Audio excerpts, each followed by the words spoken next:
There are 6 specific decisions that Joe Biden made either as vice president or president that are very concerning to us, that we believe could potentially lead back to payments that were made to these LLCs that were then laundered down to the Biden family members. Serious charge from House Oversight Committee Chairman Congressman James Comer speaking with me last Sunday on this program on what his committee has uncovered so far in their investigation into the Biden family's business dealings and influence peddling.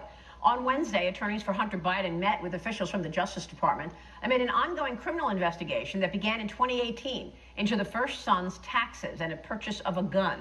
Meanwhile, Biden has been ordered to appear in an Arkansas courtroom tomorrow for a hearing into his ongoing paternity case involving his 4-year-old daughter, who he so far will not acknowledge.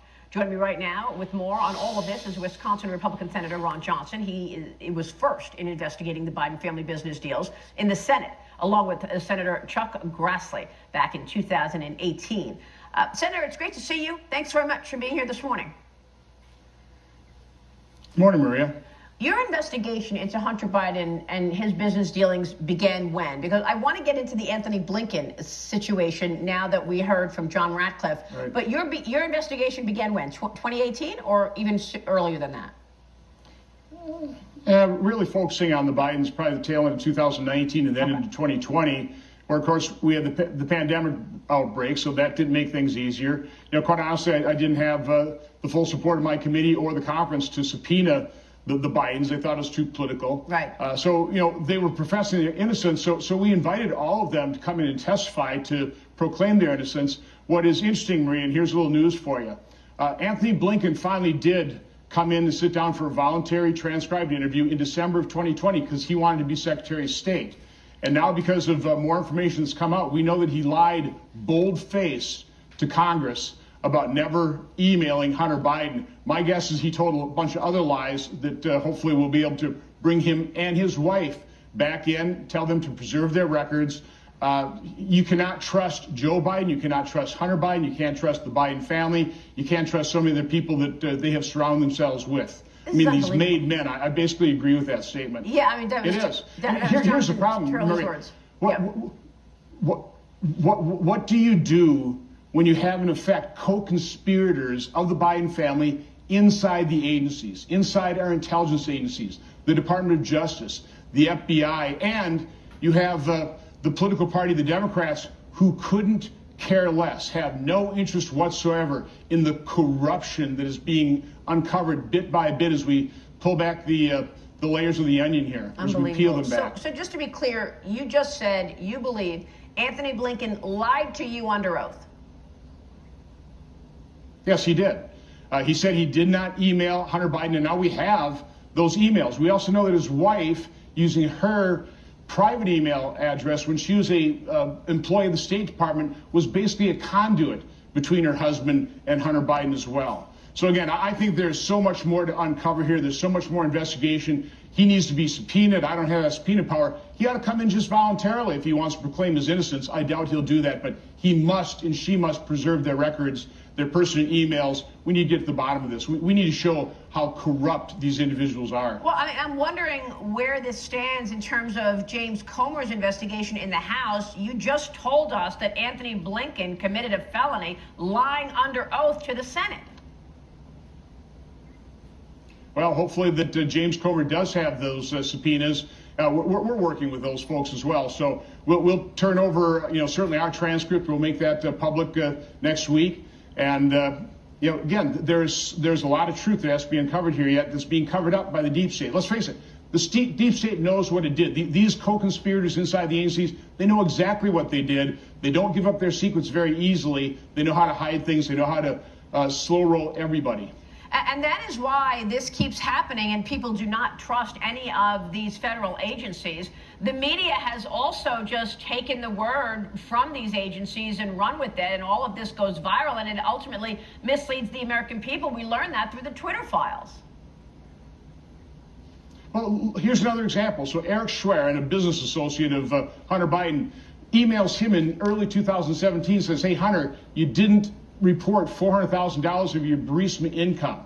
It isn't until October 2021 where Hunter Biden, I guess, writes a check somewhere around $2 million to pay off his back taxes and penalties.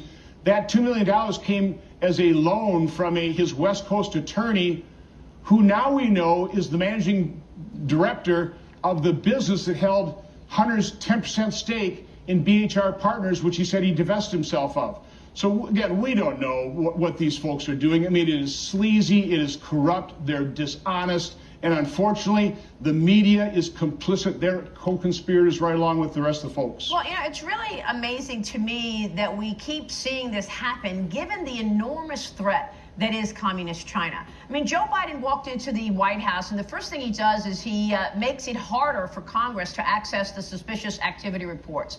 Finally now, James Comer and his team has been able to go to the Treasury and view those suspicious activity reports to actually indicate the amount of money that the Biden family has taken in from communist China. The other thing that Joe Biden did was he came in and he canceled the Trump initiative, the China initiative, which was actually indicting people who were complicit, accepting money from the Chinese Communist Party for selling intellectual property here. It's very tough to not ask the question of whether or not Joe Biden is compromised. And yet, this week, he acts as if nothing is going on. He announces a re-election campaign.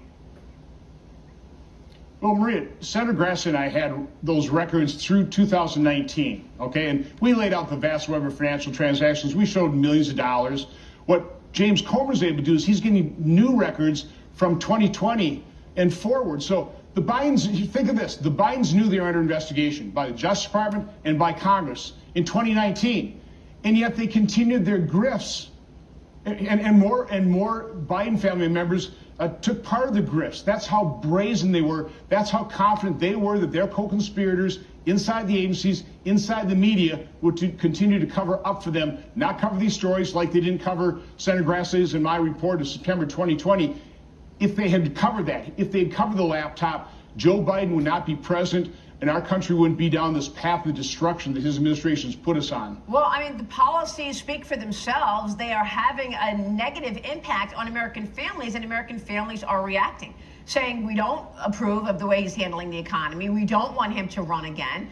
And yet, I guess the gravy train, they wanted to keep on going. Do you believe that there is influence peddling underway right now as a sitting president? My guess, I mean, Hunter is certainly selling his art, right?